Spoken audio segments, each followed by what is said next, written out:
Today we will discuss a man who gained a lot from the fact that most of his work has been lost. While only 100 or so of his fragments survive, Heraclitus is one of the most influential pre-Socratic philosophers of all time. In this video, I would like to explore why that is and give a brief overview of his philosophy. The influence of the Milesian school on Heraclitus is undeniable.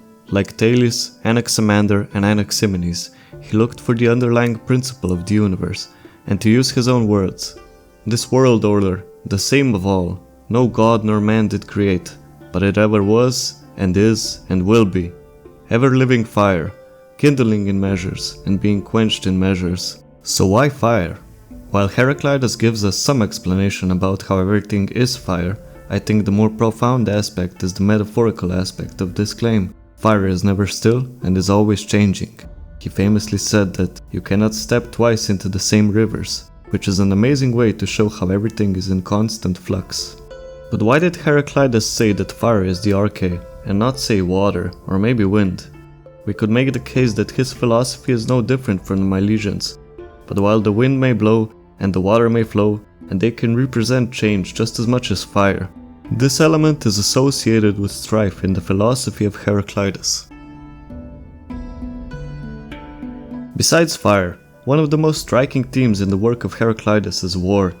He calls it the father of all, and he says that strife is justice. If we think about what sort of world a pre-Socratic philosopher would see, it is a world of competition. The symposium, where aristocratic men would battle it out in witty conversation, most famously in the Socratic dialogues. The Olympic Games, where the most physically fit would win glory.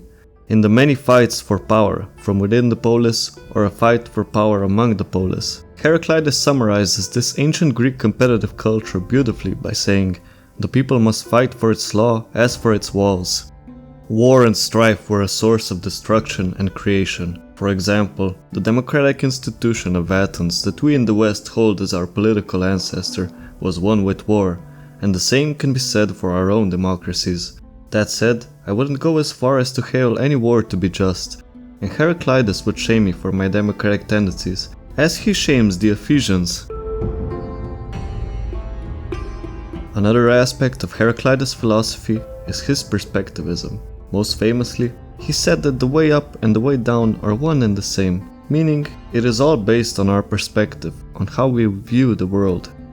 Heraclitus gives us an even more concrete example, saying the ocean is the purest and the least pure water.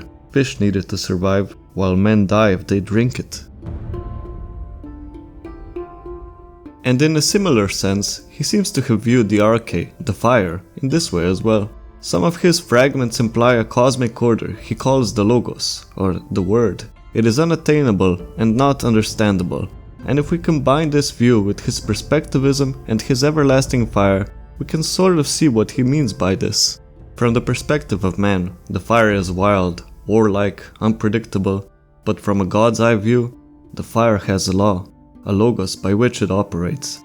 He also seems to believe that we make unnecessary distinctions between things, as in the end, it is all the arche, the fire. This is all in line with the one substance that even the Milesians seem to have believed in, but I think the great innovation Heraclitus adds is the human perspective. He describes it as unpredictable from our perspective, but wholly necessary from a higher perspective. Heraclitus often described reality as a unity of opposites, where seemingly contrary things depend on each other and are ultimately part of the same process, and I think this might even lead into why he sees strife as justice, since it is all how it's meant to play out in the end, even if we see it as chaos. Heraclitus is somewhat of a trendsetter in philosophy, because he explicitly calls out people on their ideas. He said Hesiod doesn't understand day or night. He called for Homer to be whipped. And he had a grudge with anyone who had a vast amount of knowledge and not much understanding.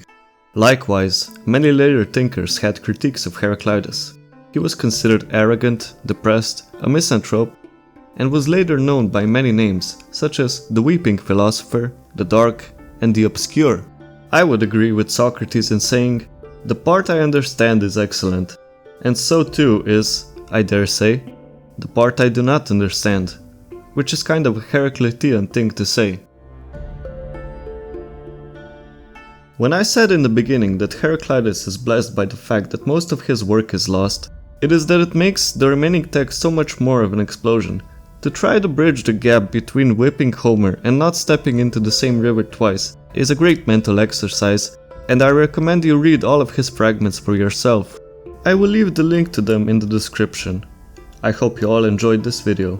If so, like, share, subscribe, and think for yourself.